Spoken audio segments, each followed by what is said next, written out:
Hi everyone, I hope you're all doing well. Before I begin, I'd like to once again thank everyone for the amazing support since I've essentially rebranded my channel to focus primarily on Onimusha based content.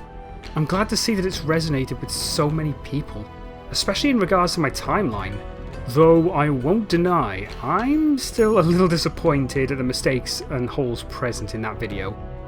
I still stand by the idea that anything established in Onimusha Tactics and Onimusha Soul shouldn't be taken seriously, especially given the many inconsistencies. But there were a few mistakes made despite my extensive research. Those mistakes being forgetting to bring up that Guggendontis was trapped in the Oni sacred place during the Onin War due to a time barrier that was only broken once Takajo had awakened Jubei's Oni power, the fact that Soki and Minokichi initially met in 1597, 1 year before they intercepted Danyamon, and accidentally labelling Hideyori's birth year as 1589. He was actually born in 1593. Honestly, I have no idea where the hell I got 1589 from. Also, on a smaller note, I recently found out that the large Ox Genma all have different names for their colour schemes. The regular one is a Barabazu, the yellow one is an Uwasha, and the large red one is actually a Baguwasha. Turns out that the Onimusha Warlord's HD achievement / trophy is actually the subject of error and mistranslation. Outside of those mistakes, what made my timeline unfortunately incomplete was the omission of the two mangas, Twilight of Desire and Night of Genesis.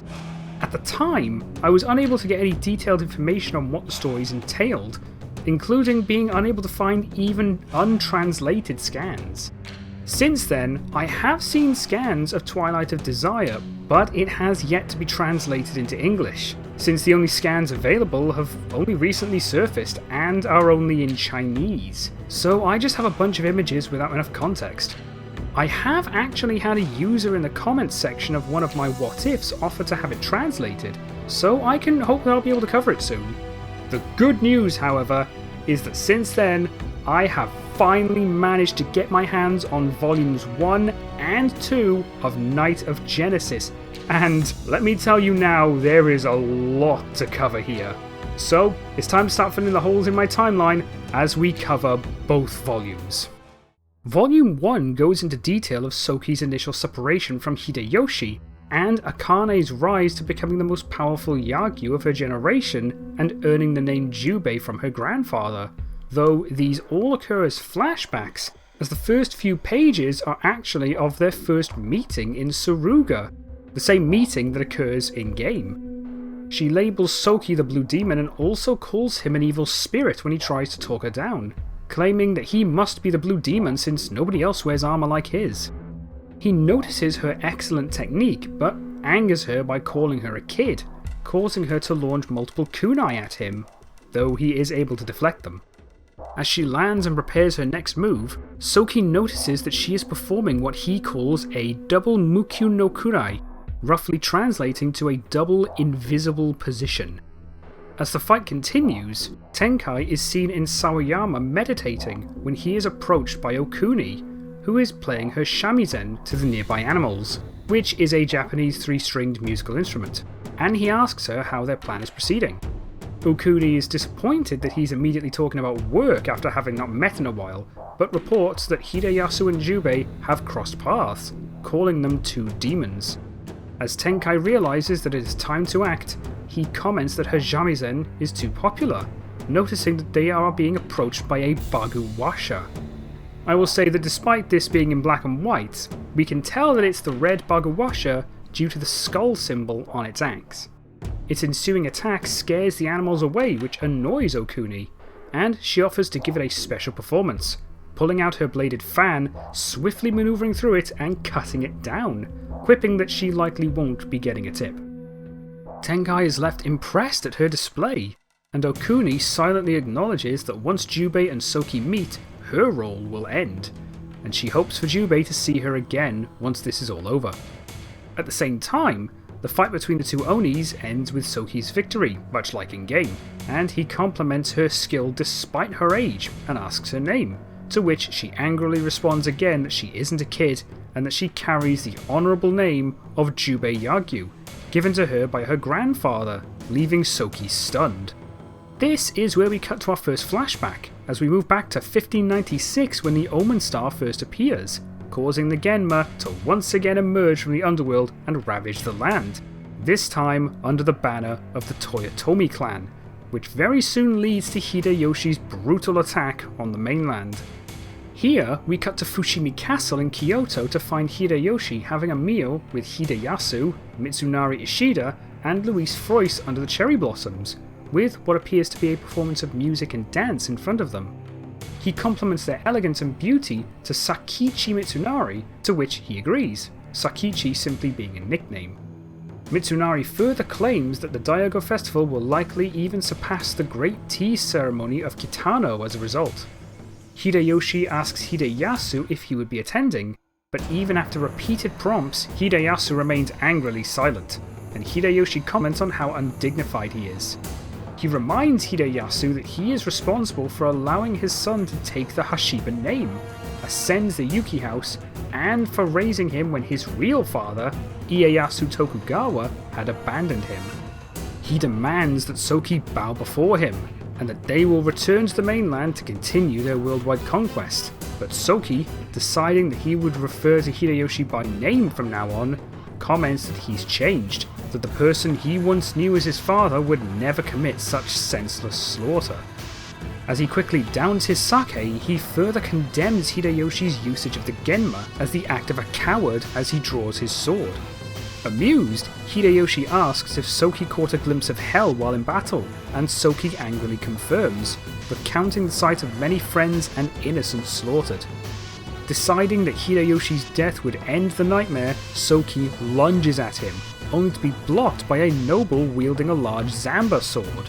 However, Soki's lamentation successfully makes contact with the noble's face, only for it to crack instead of bleed, revealing it to be a mask, one worn by the commander of Hideyoshi's minions, Kiyomasa Kato. According to the book's character introductions page, this is an extremely violent individual who is on bad terms with Soki. As Kato drops his facade, Soki quips that he thought it was just a bad peasant actor, and that his dancing was so bad that it spoiled the taste of his sake. But Kiyomasa sticks his hand into the cherry tree above him and announces his self-appointed mission to kill anyone who opposes Hideyoshi, pulling his hand down from the cherry blossoms and eating what he just pulled, claiming himself to be one of the 7 mountain spears.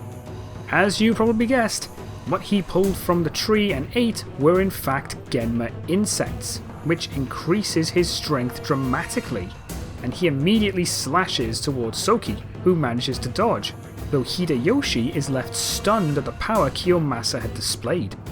Soki quickly lands a counterattack, slashing through his opponents, but as the dust settles, Kiyomasa emerges unaffected to Soki's shock, asking if Soki had lost his power upon returning from the mainland. Kiyomasa attacks again, claiming it to be the power of the Mushitsuki, which roughly means insect addiction, implying that he has a history of overindulging on Genma insects to inflate his power. Hideyoshi reveals that the tree behind him is actually a Genma tree that was created by sacrificing pregnant women, and that those who eat the insects will know no hunger, no fear, or even death, as their bodies will not die and gain enough power to crush stone, reveling in the idea of creating an unstoppable army from these Genma-infected warriors to conquer the mainland and soon the world. However, in the midst of his speech, Hideyasu manages to land a blow on Kiyomasa and accepts that Hideyoshi has completely lost his way, attempting to rush him again. As he does, a massive earthquake begins to trigger, Mitsunari claiming it to be the seal that held the Genma finally breaking, and the Omen Star appears in the sky directly above Fushimi Castle.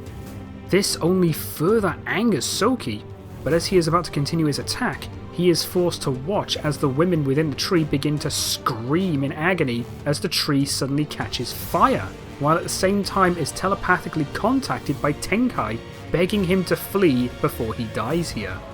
Soki, enraged at his failure to slay Hideyoshi, begins having vivid flashbacks of his time during the mainland invasion, and his anger explodes, awakening some of his Oni power, though Tenkai continues to tell him that he still isn't strong enough, at least not until he is able to unlock the full power of the Black Oni, though he refers to it as the Black Demon.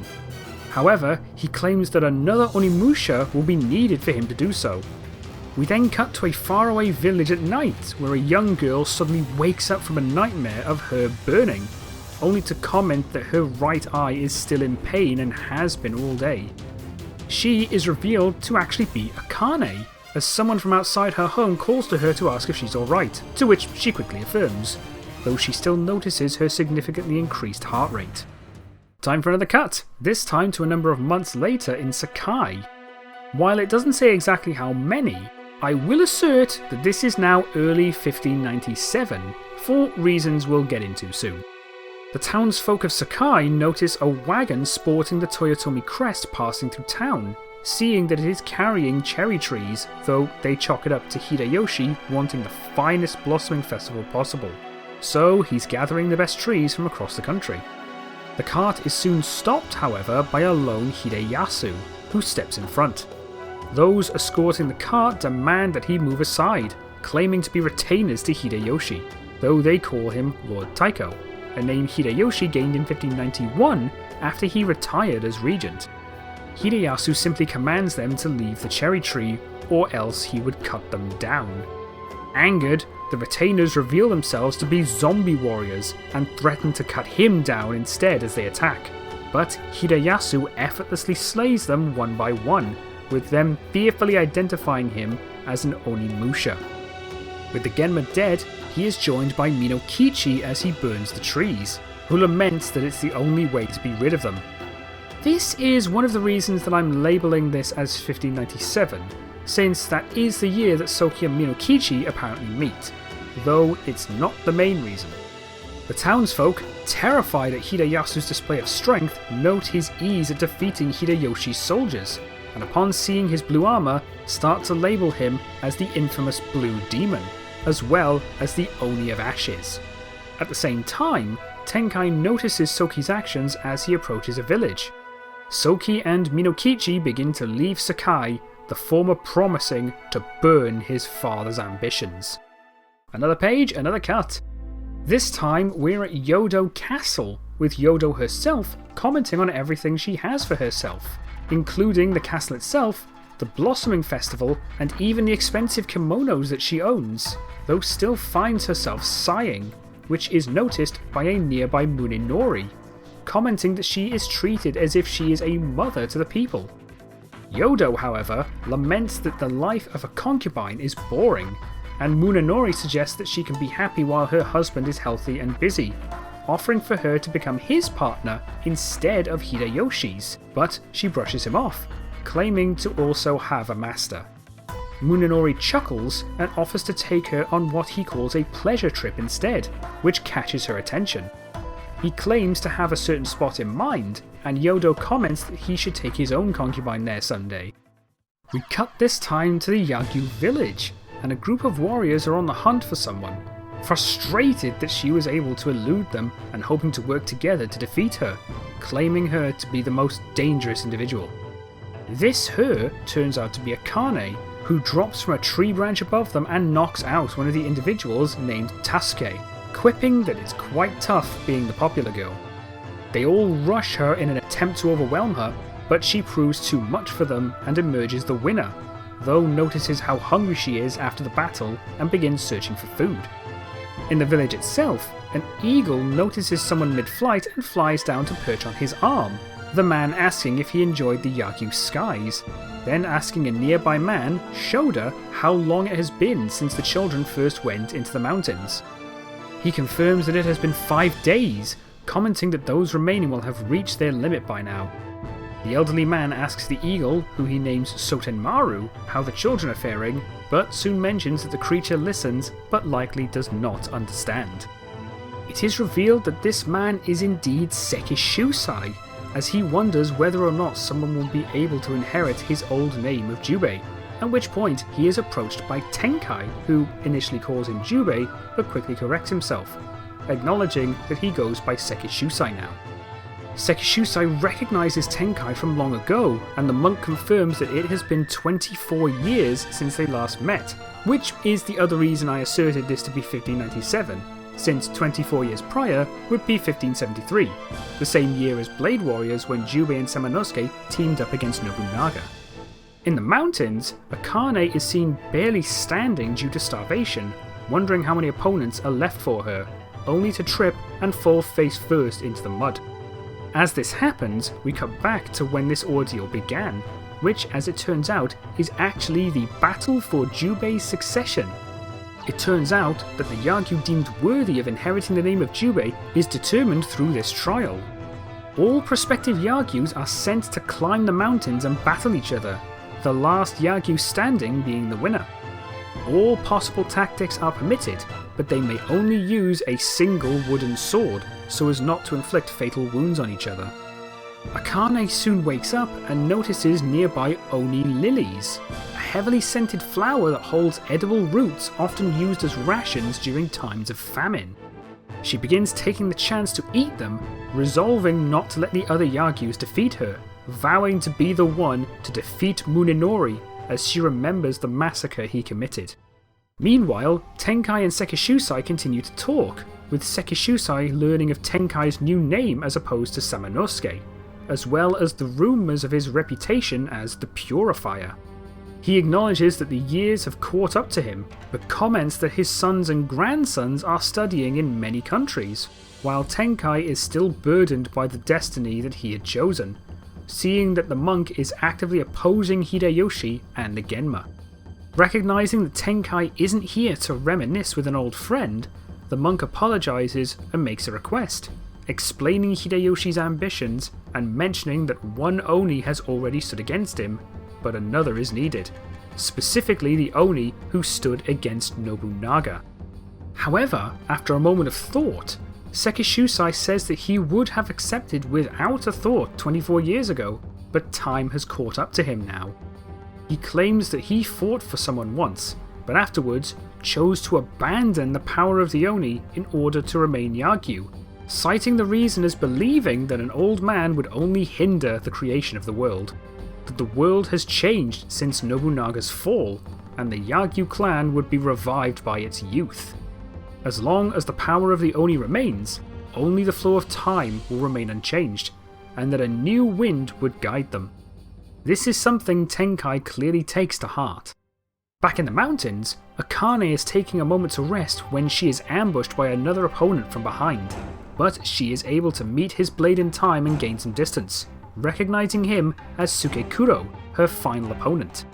After quipping to each other about the mud covering them, they begin their bout with Shodo watching from far, waiting to see who will win. Despite her exhaustion, Akane is able to use her ability to dodge and weave away from Sukekuro's attacks, and after she lands, Sukekuro takes one large swing to end the battle, but Akane is able to land one last counter-attack in order to finally end the fight. Shoda emerges and congratulates Akane, who begins to celebrate her victory, only to collapse from exhaustion in his arms. Sekishusai, seeming to sense that the fight is over, comments that a fine wind is blowing. After regaining consciousness, she purifies herself in the waterfall, while the rest of the village spread the news of her victory, preparing a celebration.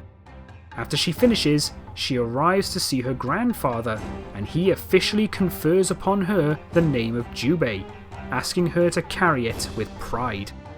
She tears up at the occasion, but Sekishusai throws her off by asking if she knows of the water that flows west. She nervously answers that it is a Zen Buddhist teaching behind the Yagyu school, to which he confirms, explaining the riddle known as the Water of the Great River. He uses it to remind Jubei that the Yagyu sword is only to be used to protect others, as a blade of life, and to never use it for self-interests or desires.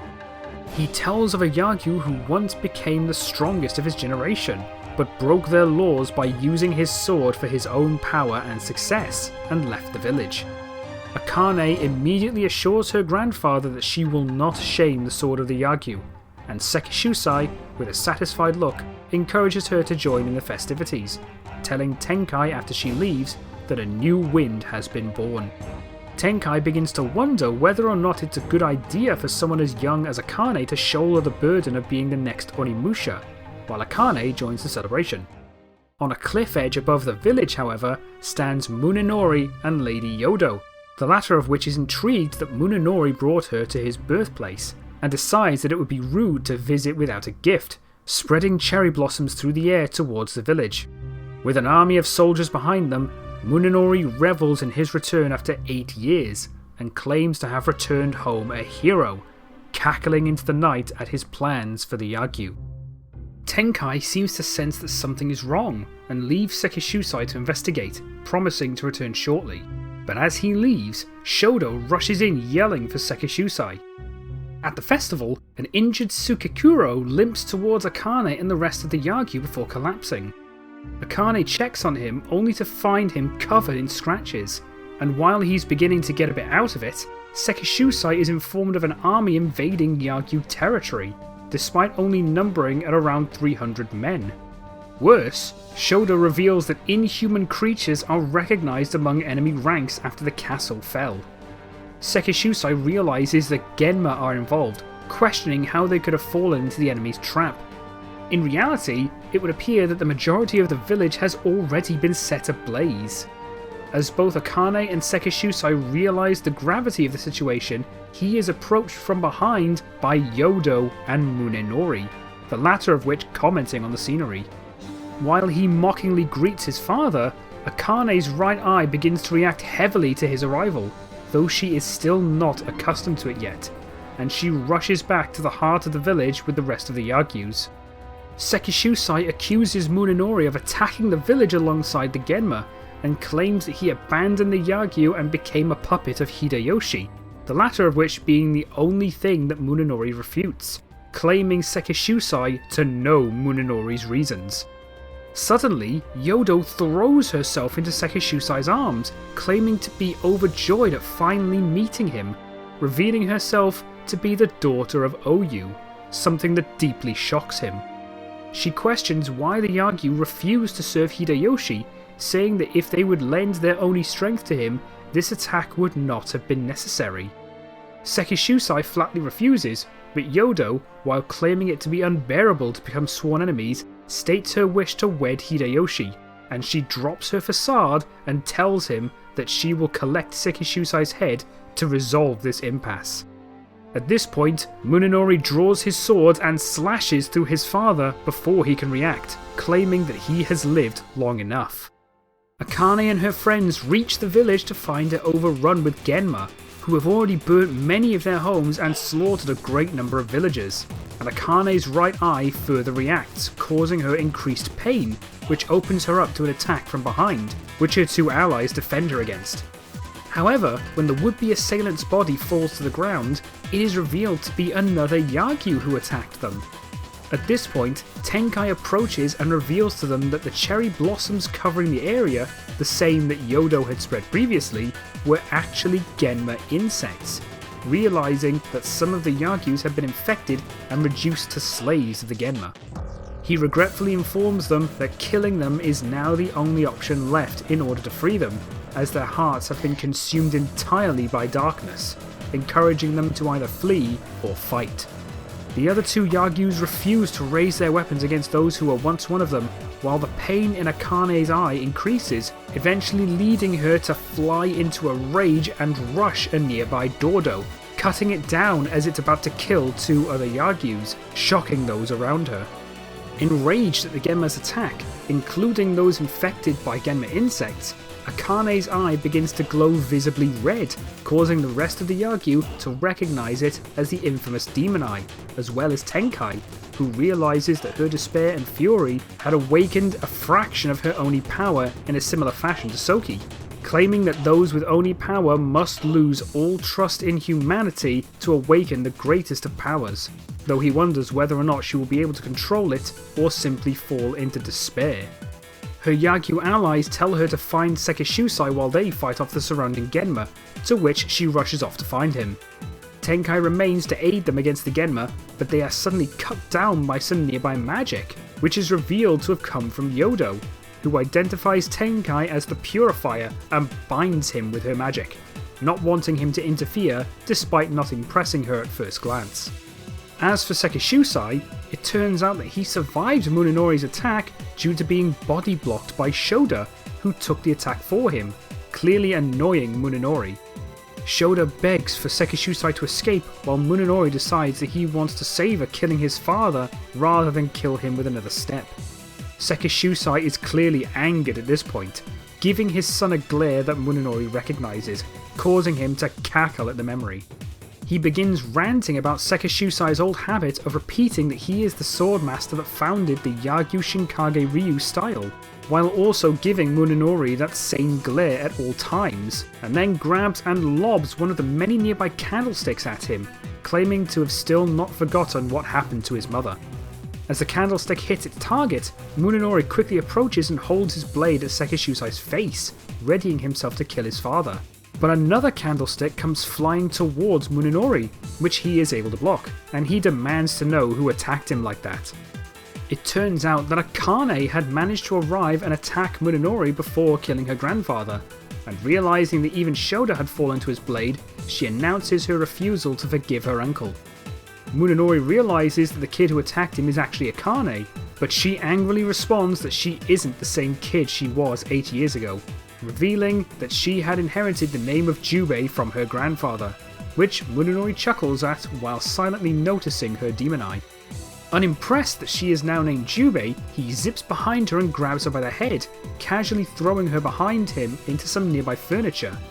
He mocks her, asking if the most powerful thing about her is her name, and takes a sword from the now deceased Shoda's body, readying himself to kill her, much to Sekishusai's horror. However, as he attempts to stab her, he realises by the sound that his sword hadn't pierced her flesh. Akane had managed to find and draw the sacred Yagyu sword Mika Tenta to block his attack, giving her the chance to roll away from him, a sword that Munenori recognises. She demands Munenori to draw his blade, and while he claims not to need it, he admits his interest in her as an opponent since she's wielding his father's old sword, and warns that he is quite strong. Akane manages to block his first attack, causing him to admit that she may have some talent, but reminds her that he uses a twin sword style, striking her with his second sword and flooring her instantly without mercy.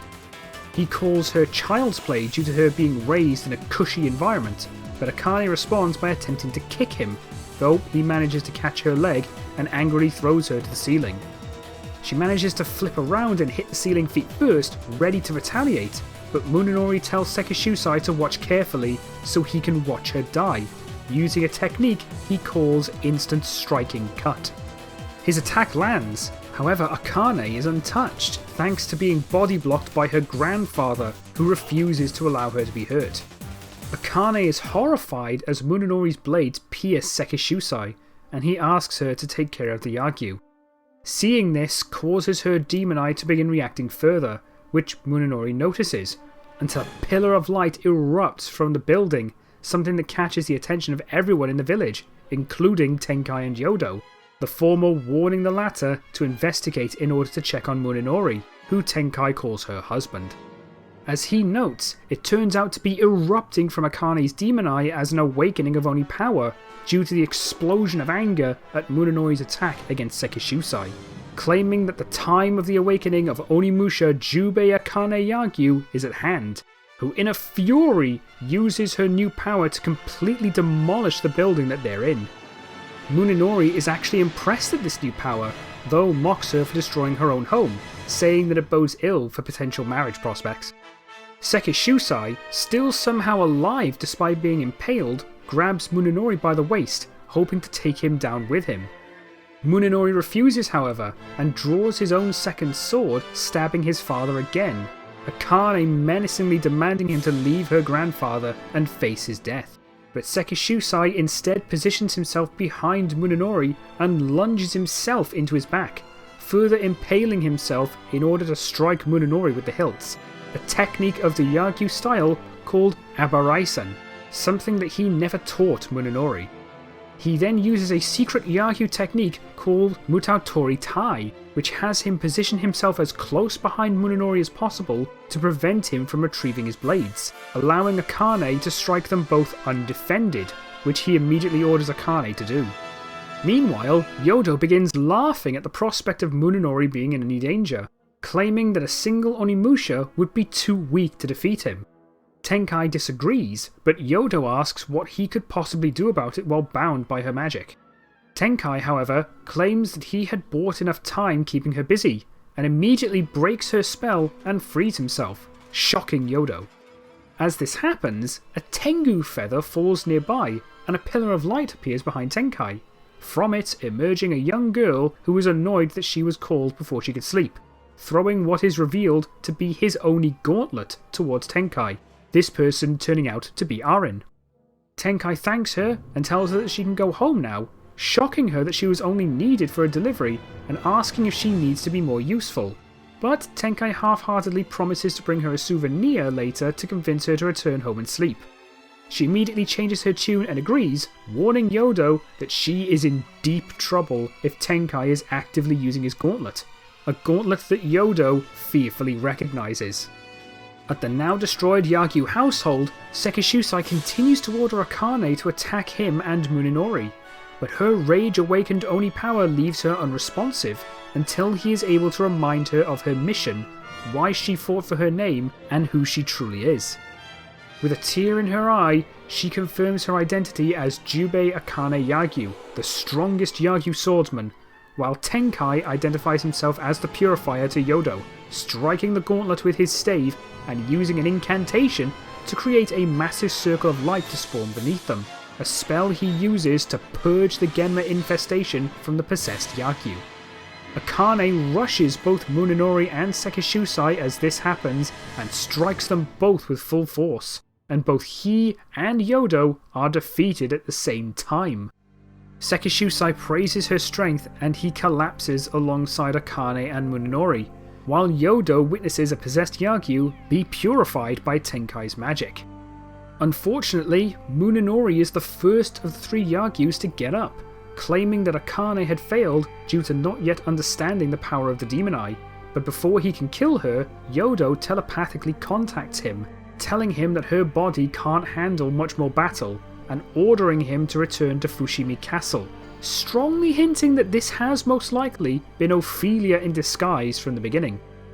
Munenori sighs and tells Akane that she's escaped death today, though he is clearly not unscathed as his eye patch shatters thanks to Akane's attack, revealing for the first time his own demon eye to her. Munenori tells her that he looks forward to their next battle as two demon-eyed warriors and leaves, Akane reaching out to stop him before she finally falls unconscious, though Sekishusai, somehow surviving the ordeal, picks her up from the rubble and carries her out, proud of the Onimusha that she has become. He asserts, however, that another power resides within all Yagyu, and promises Munenori that even with the destruction of the Yagyu today, they would be reborn again and again so long as a new wind blows. At Osaka Castle, Munenori returns to report Yodo's collapse while on a trip, though he refrains from reporting the Yagyu assault. Hideyoshi is annoyed, but decides against pressing further due to an incoming visit from the state's head counselor, annoyed that Yodo wouldn't be able to be at his side in place of Hideyasu. But the visitor arrives, saying that there's no need for Hideyoshi to go that far for him. This head counselor is actually revealed to be the first ever physical appearance of Ieyasu Tokugawa, who arrives alongside his son, Hidetada Tokugawa, as well as another unnamed character, and acknowledges Ogimaru's opposition to Hideyoshi, including his Oni of the Ash nickname. Side note, while this manga claims that Ogimaru is actually a private nickname of Hideyoshi, it is actually the birth name of Hideyasu, so this is either an error or mistranslation. Hideyoshi greets them, and Ieyasu cuts right to the chase, recognizing that Hideyasu was originally his son, which Hidetada recognizes as his father coming up with a scheme. Ieyasu asks that on behalf of the Tokugawa family, Hideyoshi allow them to handle Hideyasu, to which Hideyoshi agrees. 10 days following Munenori's attack on the Yagyu village, Akane is seen overlooking the village from a cliff edge with Sotenmaru on her shoulder. She tells the creature that she is leaving on a journey of vengeance against Munenori, and that she was originally going to leave the day before, but didn't want to be seen off. She continues that she is unsure if she will return, but plants a cedar tree as a symbol of her life here.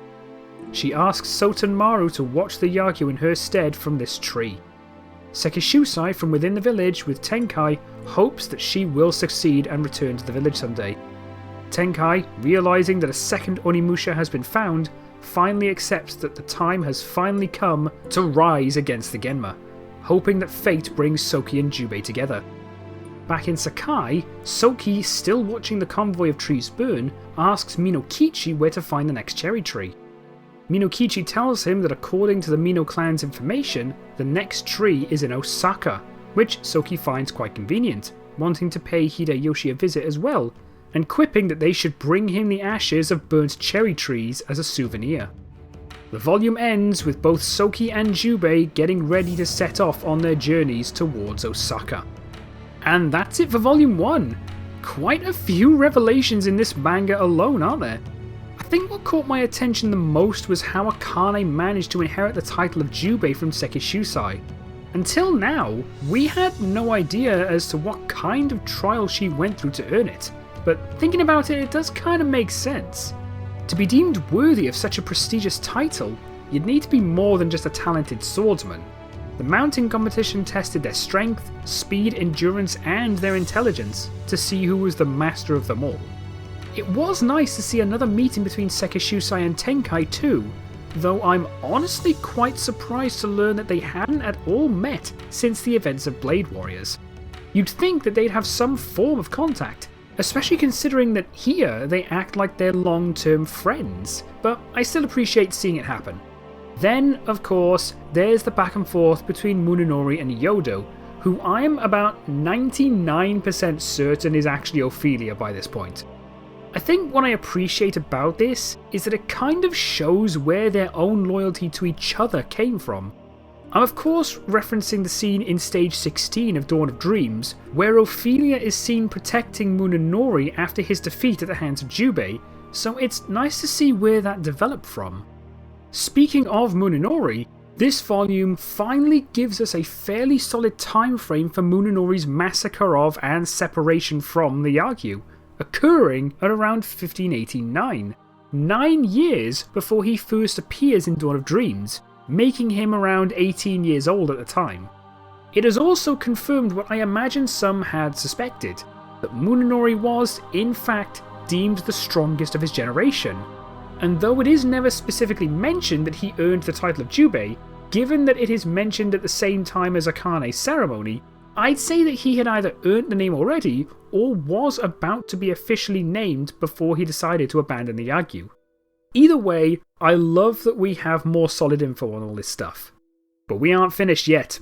Eyes up people, here comes volume 2, and buckle your backsides because this one is a hell of a trip. We start volume 2 in 1597 under the ominous light of the Omen Star.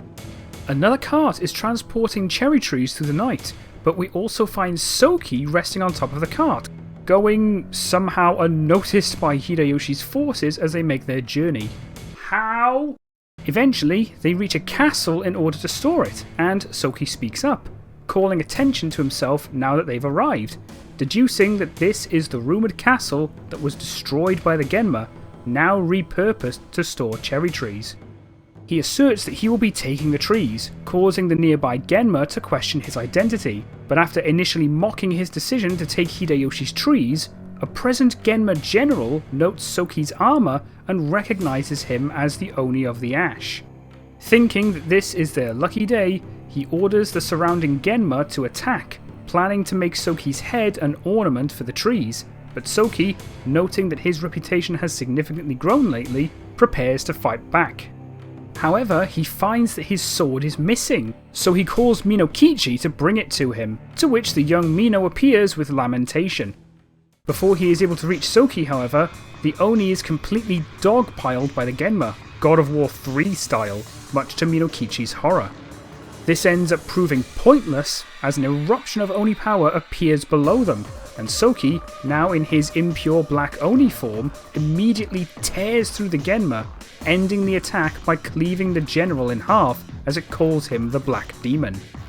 He absorbs the nearby Genma souls, and after reverting back to his human form, quips that he'd rather be told that he's as strong as a demon instead of being outright called a Black Demon, though Minokichi says that would only apply if he missed his target. Soki angrily responds by telling him to prepare to burn the Genma trees, and they are soon seen watching the fires from outside the castle. Soki openly questions for how long his other father would allow this to continue, and comments that despite having some semblance of power, his other father only watches from a distance, calling him a good-natured man, but you can never tell what he's thinking about.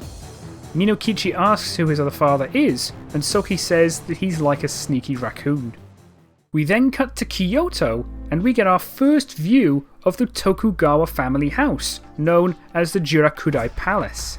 Inside, Hidetada Tokugawa, Ieyasu's third son, is seen playing shogi, which is basically Japanese chess, with himself? Two women are surprised to see him playing the game, but he soon gets flustered trying to make a move and just table flips the whole thing, causing the two to frantically pick up the pieces, though Hidetada quickly regains his composure, calling it a learning experience for the sake of the Tokugawa household. It's not actually revealed who these women are, be it handmaidens or siblings. If they are the latter, then they are likely to be Ieyasu's two eldest daughters, Kamehime and Tokuhime. He soon visits Ieyasu with his younger brother, Tadayoshi Tokugawa, while their father is enjoying a snack or two, and Tadayoshi references Ieyasu's teachings that a leader must be capable, asking for his decision concerning their older brother. Ieyasu asks if he means the Oni of the Ashes, to which Tadayoshi confirms, saying that a shadow warrior of their brother is the one at the Yuki house, asserting that he is the one burning Hideyoshi's trees. He further pushes due to Ieyasu's promise to Hideyoshi that he would deal with it, recalling that Mitsunari Ishida had visited the day before to remind them as such, claiming that Hideyoshi is not a patient man, with both brothers finding Mitsunari a bit creepy. However, Ieyasu is unconcerned, telling them to leave him be, but Tadayoshi claims that without protecting their limits, their family's prestige will be lost, worried that Hideyoshi may give orders of some kind. Ieyasu quickly notices Hidetada biting his fingernails and tells him to stop, calling it a bad habit, and Tadayoshi quickly asks for his brother's opinion on the matter. While Hidetada is clearly annoyed at his younger brother's attempts to act smart, he does silently acknowledge that he very much is, and simply voices his agreement with Tadayoshi's views. Ieyasu, however, claims not to care about the issue with Hideyasu, asserting that the Toyotomi clan's rule will be over soon, much to the shock of his sons. He believes that the world is living in a time of darkness and suffering from sickness, and notes the appearance of the Omen Star, the increase of natural disasters, and the infestation of the Genma. He believes that anyone willingly using these things would inevitably walk a self-destructive path, labelling the late Nobunaga Oda as a clear example. Realising that this means that Hideyoshi will fall soon, Tadayoshi asks what can be done about this infected world, and Ieyasu calmly claims that the only solution is a remedy by way of the Tokugawa kingdom, much to Tadayoshi's shock and Hidetada's excitement, though tells them both to sit back and watch while their medicine is prepared. Later, Hidetada is seen back at his shogi table in the presence of the other two unidentified women, impressed at his father's ingenuity and calculating the most likely successor of his father once the Tokugawa clan takes power. He recognises that he is only second in line to lead out of all 7 candidates, behind only Hideyasu, annoyed that his older brother would be unable to handle such administrative authority due to being too obsessed with war, and claims him to be in the way of his own succession. A voice is then heard behind him asking who he actually meant, and Hidetada turns around to find none other than Hideyasu, scaring the life out of him. Hideyasu greets Hidetada, who asks when he arrived in Kyoto, but Hideyasu simply answers that he just now arrived, telling him to go eagle hunting more often, and again asking him who's in the way. Hidetada nervously feigns ignorance, but Hideyasu reassures him, revealing himself to actually be a disguised Hattori Hanzo Masanari, the head of the eager ninjas for the Tokugawa house. Shaken and now clearly angry, Hidetada chastises Hanzo for mocking him, but the ninja claims that he wouldn't dare, then tells him that a certain someone has sent word that preparations were now complete. They journey to what appears to be the demon world from Warlords, or at least something similar, given that the former crumbled after Fortinbras's defeat. Hidetada muses that his father is unaware that this place is underneath the Tokugawa house itself, and expresses discomfort at the large gate, wondering if this is still a part of the living world. The two enter a large cave and find a monk, when Hanzo calls his attention to the presence of Hidetada. After repeated calls, the monk acknowledges them, and Hidetada asks why he's praying, identifying him as none other than Tenkai, who does not answer the question and simply leads them further into the cave.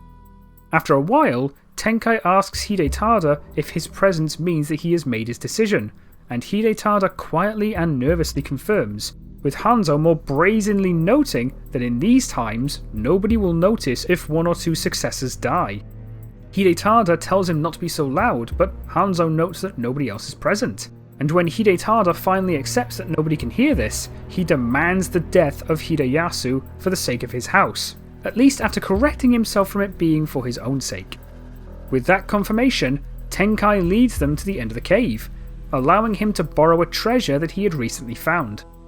This treasure turns out to be a young girl nestled in the fur of a massive wolf-like demon, who Tenkai calls Juju. In an abandoned village, Soki is found taking shelter in one of the many huts, noting the eerie brightness emanating from the Omen Star even in the rain, as well as the fact that the world has fallen apart since its appearance. Minokichi suddenly drops behind him, noticing him mumbling to himself and asking him to get some extra sleep as they will be reaching Osaka tomorrow. Soki, in response to his appearance, proceeds to yell at Minokichi for popping in out of nowhere like that, though the young Mino claims it to be the only way he is capable of appearing, labelling it a Mino clan tradition as Soki continues to yell. However, Hanzo is seen nearby, having successfully tracked down Soki thanks to a group of eager ninjas that he had employed to find him, thanking them for their quick work and excitedly looking forward to what Tenkai has in store. As the two continue to argue, Soki suddenly grabs Minokichi's thread, which causes the child to react with embarrassment, but Soki, sensing another presence, tells him to be quiet, and as he looks out of the window, he notices a lone person holding a slightly familiar umbrella.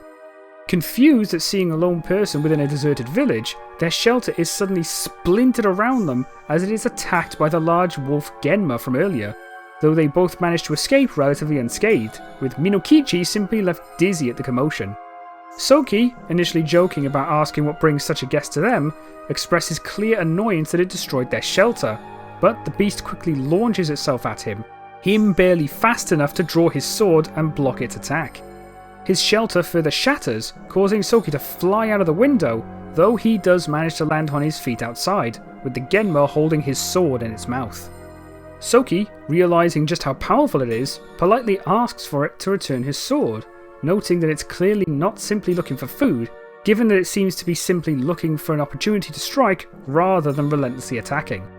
Surprisingly, it actually obliges Soki's request and drops his sword in front of it, but as it lunges at him again, Juju asks it to stop, naming the beast Ginfa.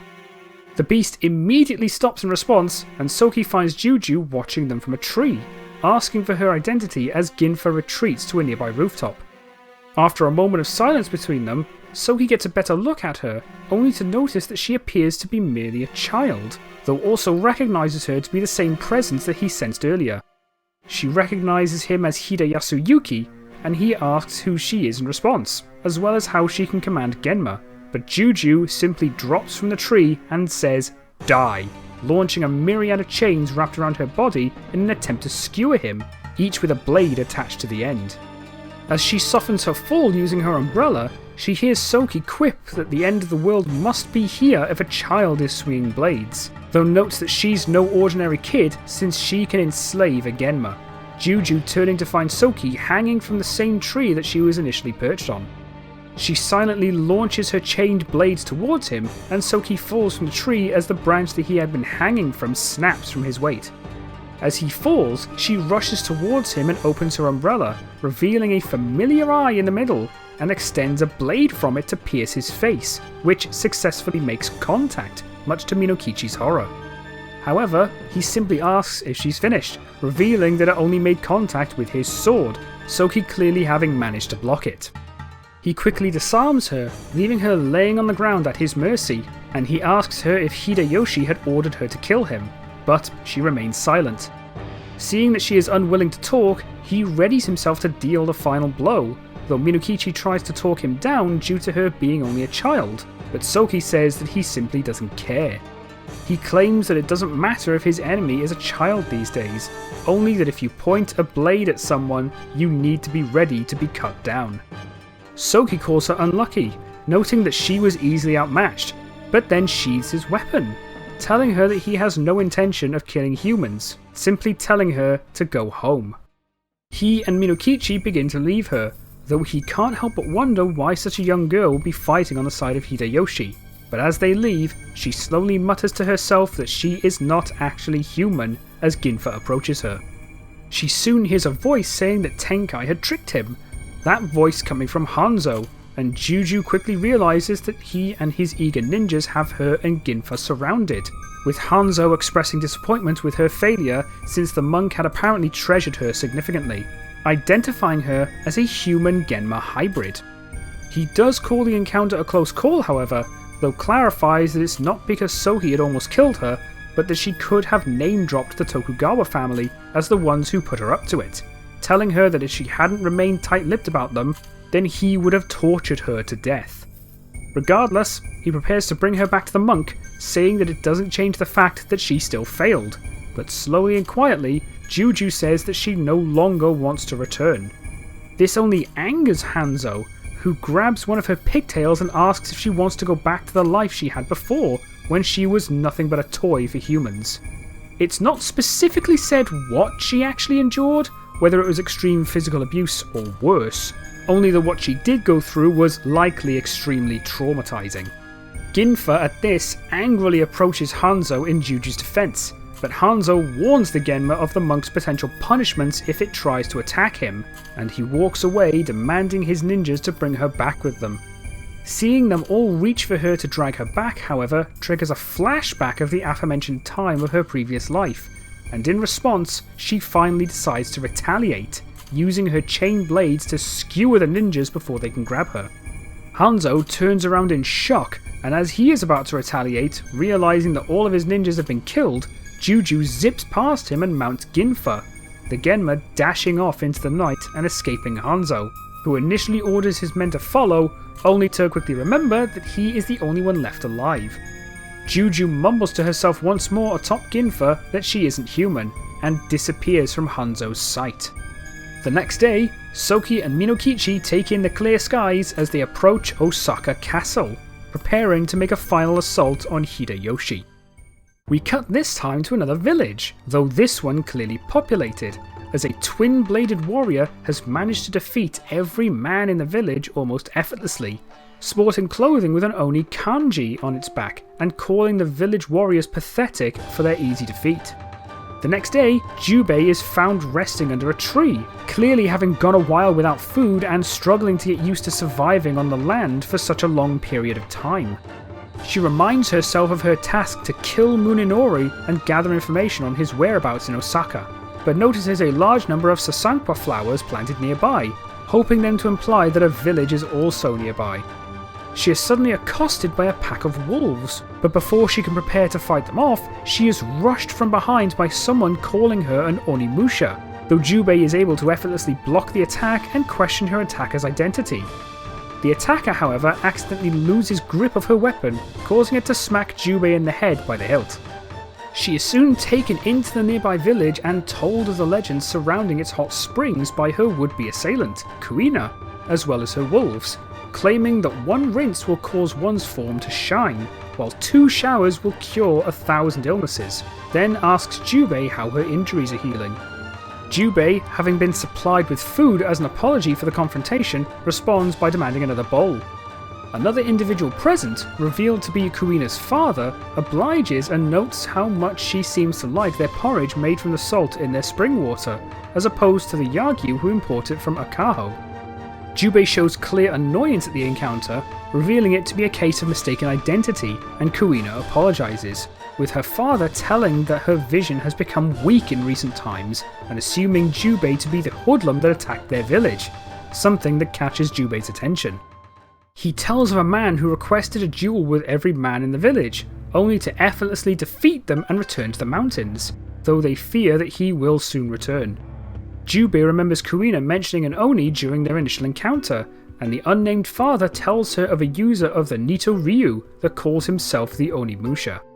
Jubei ends up spitting out her food in shock and tells him to repeat himself, to which he does, and Jubei begins to chuckle. This chuckle evolves into full-on laughter, believing the individual to be Muninori, though inwardly incensed that he would call himself an Onimusha.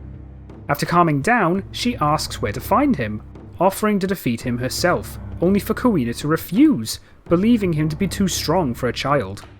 This only angers Jubei as she draws her sword and points it towards Kuina, causing everyone nearby to start panicking, but Jubei simply asserts that she will be the one to kill him, demanding that they don't interfere. Before she leaves, she also asks Kuina to stop adding Chan to her name out of embarrassment. Later, she climbs the mountains to find a hot spring, apparently the place that this man is hiding out, and begins to reminisce of her days in the springs with her family, but she is soon approached from behind by a man who she quickly draws her sword against, still believing him to be Muninori. The man manages to confidently block her attack, and after actually taking a closer look, she realises that it isn't actually Muninori, but someone else entirely. She quickly gains some distance and he introduces himself as the one and only Onimusha, claiming to have been a Genma slayer for a while with a kill count of at least 6 million. Jubei naturally calls him out and he doubles down, changing the number to 8 million, which Jubei immediately calls out as well, while also correcting his pronunciation of Genma. She begins to laugh, labelling the man a phony, but he, realising that she's here to avenge the village, warns her that he doesn't hold back even against children, only caring about whether his opponents are strong or weak.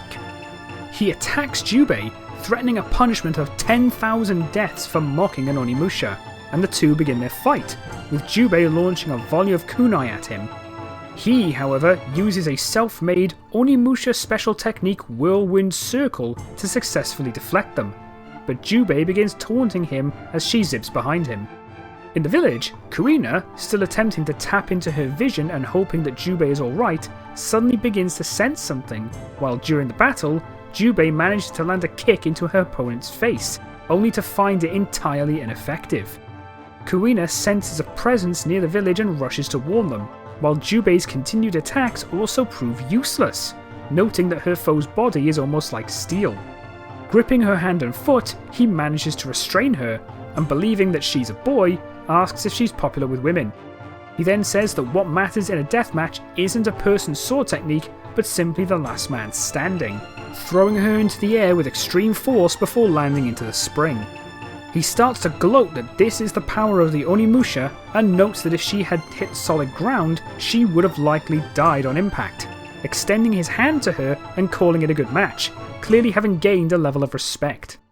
Jubei smirks and takes it, but instead of admitting defeat, takes advantage of his lowered guard and uses her Seigo Ryu style draw technique, Bladeless Skim, to land a powerful kick into his stomach, this time actually having an effect.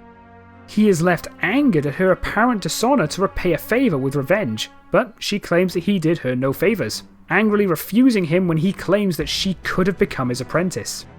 In the face of her refusal, he proposes a rematch, and Jubei agrees, only if he can survive. Before they can begin, however, the ground underneath his feet crumbles as he is standing at the edge of a cliff, and he is sent tumbling down below, and Jubei quips that she taught a lesson of her own, reminding him to pay attention to his footwork during battle, and calling him a phony Musha. With her clothes soaked through after being tossed into the spring, she decides to take the time to relax in it herself while they are left to dry. Now before we continue, yes, this is actually shown. However, any extremities are not actually detailed, either by camera angle or her hair blocking it. So technically we don't actually see anything explicit, which is a relief. Just to be on the safe side though, I'm going to heavily censor these pages, at least the ones with Jubei in them. Again, nothing explicit is actually shown, but best to be safe.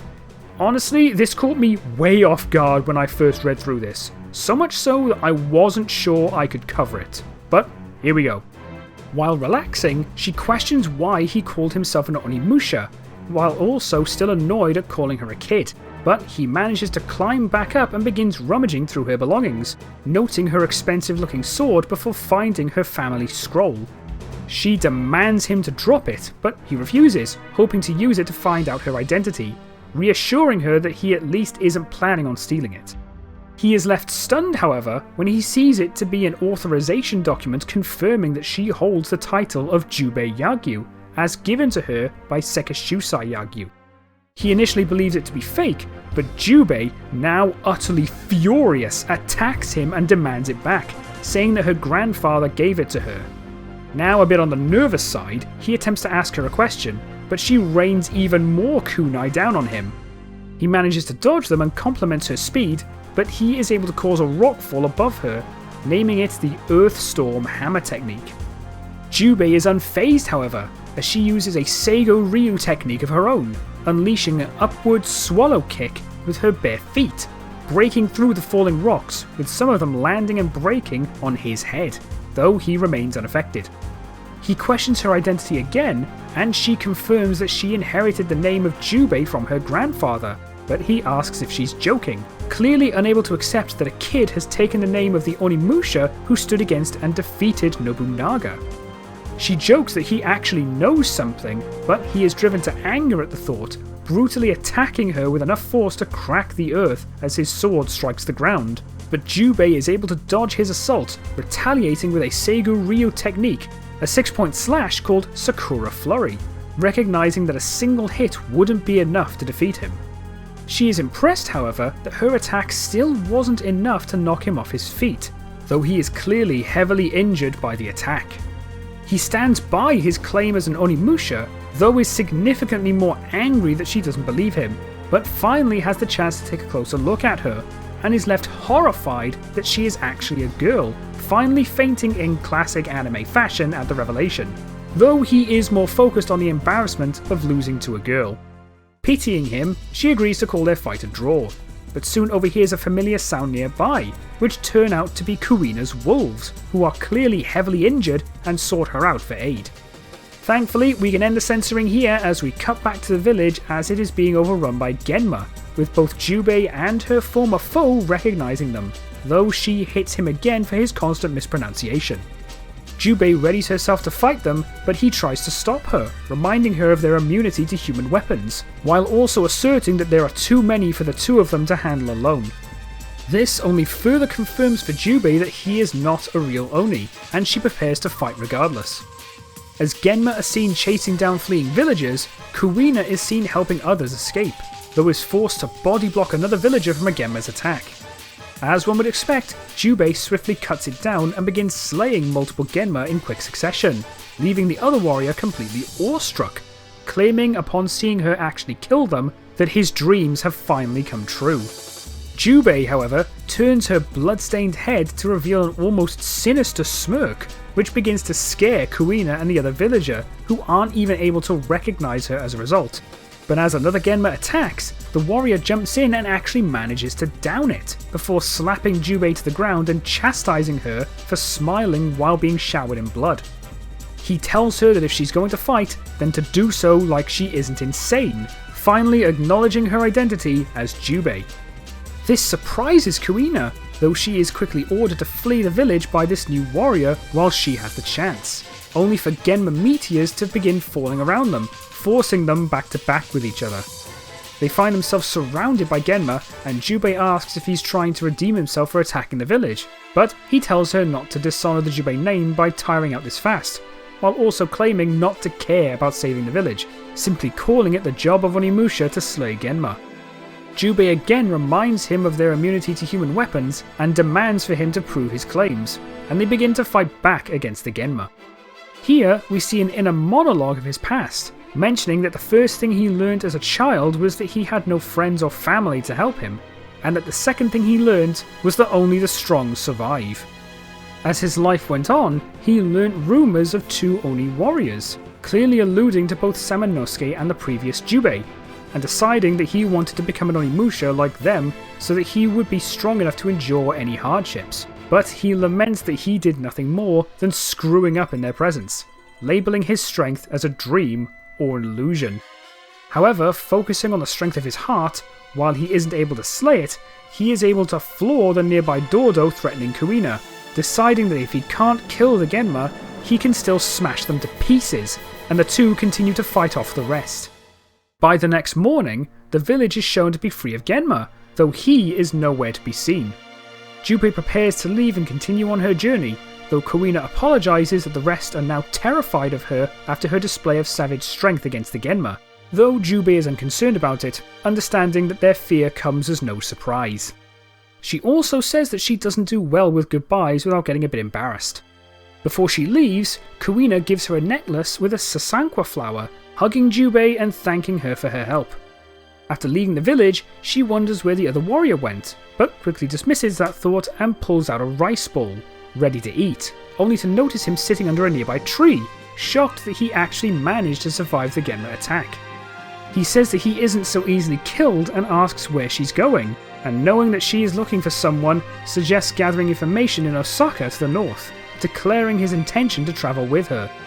Jubei, however, simply ignores him and starts eating, though when called out, Jubei, with a mouthful of food, asks what he wants, only for him to take her rice ball and eat it himself, chastising her for talking with her mouth full, much to Jubei's annoyance. After a brief spat, he finally identifies himself as Musashi, calling her partner. Jubei gives him a swift kick to the face, not wanting to be his partner, and demands him not to follow her to Osaka, though Musashi doesn't listen, and after a further argument, they both make the journey north. We cut again to what appears to be a Buddhist demonstration in front of a small crowd of people, asking them to place the Mahayana Buddha Amitabha in their hearts. The woman performing turns out to be Okuni Isumono, who is dancing for a crowd of admirers, many of whom fixate on her the most due to her beauty, citing the rumours that even the birth mother of the king, Tomanin Shinjo, favours her most of all. However, mid-performance, Okuni suddenly stops, and after a moment decides to end the performance, telling her crew to give the audience a refund, simply claiming to be tired. Another performer asks if her fickle mood has ruined things again, but Okuni smirks, warning that people will start gossiping and claiming that people were likely sick of seeing her after she'd spent 3 days on her dance. Someone nearby approaches, saying that she hasn't changed, this person turning out to be the real Tenkai, who Okuni warmly greets, though mistakenly calls him Kukai instead. She asks him how he feels to return to Osaka, and Tenkai remarks it to feel strange to be among the kingdom's peasantry. Okuni notes that everything, from the sky to the people, has changed since the Omen Star's appearance, but also notes that she has been making a significant earning from chanting Amida prayers, encouraging him to try the same, especially with inflation raising the cost of living, showing clear frustration that her tobacco has also become quite pricey. Tenkai notices that even with the increased costs, her troupe is still faring rather well, though she simply labels it a hobby. She notices that Tenkai's voice has become hoarse and jokingly advises him to have Arin help him, but Tenkai is all business, telling her to drop the games and informing her that the Onimusha have finally arrived, which actually catches her attention. In Osaka Castle, we cut to Yodo, who has noticed that the Oni have begun making their move, though is relatively unconcerned, asking if Munenori agrees. He immediately asks what their next move is, offering more sightseeing, but she says there's no need, telling him that he must make preparations for the banquet, about to say it's for their sake, but quickly corrects herself, saying that it's for Hideyoshi's. Noting the upcoming Blossoming Festival, he tells Yodo that she has become more pushy lately, causing an also present Kiyomasa to snap at him for his apparent rudeness towards her. She laughs off the comment, however, calling it all part of her plan, hoping to soon test the taste of the crazed blossoms on the Oni. Just outside the room is Ohatsu, who by this point has easily noticed the personality shift in her sister, calling her eyes cold. However, a voice from behind her asserts that Yodo is wonderful regardless, and Ohatsu turns to find Denshichiro Yoshioka, who claims that the lives of the entire Yoshioka family belong to Yodo, and by extension Ohatsu by way of being her younger sister. According to him, Yodo had prevented him from being sent to certain death in battle by Hideyoshi, and in response, he now faithfully serves the sisters as recompense. Ohatsu acknowledges his kindness, but says that he is almost as straightforward as Hideyoshi himself, saying that no matter his opponent, Hideyoshi has absolutely no restraint. She says that while Hideyoshi may seem special on the surface, he is probably more of an outsider than anyone else. During this conversation, Kiyomasa offers to dance for Yodo's entertainment, but she immediately dismisses him. We now cut to find Juju standing alone under the glow of the Omen Star, with another conversation being made elsewhere, discussing her failure to kill Soki, though her failure was apparently to be expected, surprising the other party. This turns out to be between Hanzo and the false Tenkai from earlier, with the former clearly angered at the death of his men at her hands, demanding to know what he has planned for her. He inwardly notes that she is still unable to embrace the life that's been given to her, and proceeds to ask Hanzo what he knows of the infamous Genma King. He begins to tell Hanzo the story of Nobunaga, beginning with his initial death in Okihazama and leading to his resurrection using Genma blood, calling him neither human nor Genma. He refers to Nobunaga as something in between, something that nobody had apparently seen before, with a strangely specific depiction of two silhouettes. He then turns towards Hanzo and, with a menacing smirk, asks if he would like to see the birth of a life surpassing both human and Genma, his eyes turning black as he does. Hanzo calls him insane, seeing that his lord had chosen a truly mad monk. Cutting back to Juju, we see that she is actually standing above a practical mountain of corpses, having clearly just killed a large number of humans. However, as Ginfa approaches her, she notices a couple of girls cowering in her presence, and after a moment of silence, she simply decides to leave with Ginfa instead of killing them. Back in Osaka, we find Okuni with katana in hand, who is soon noticed by some of her troop, followed by Tenkai, who notices her surprisingly advanced movements for a casual dancer.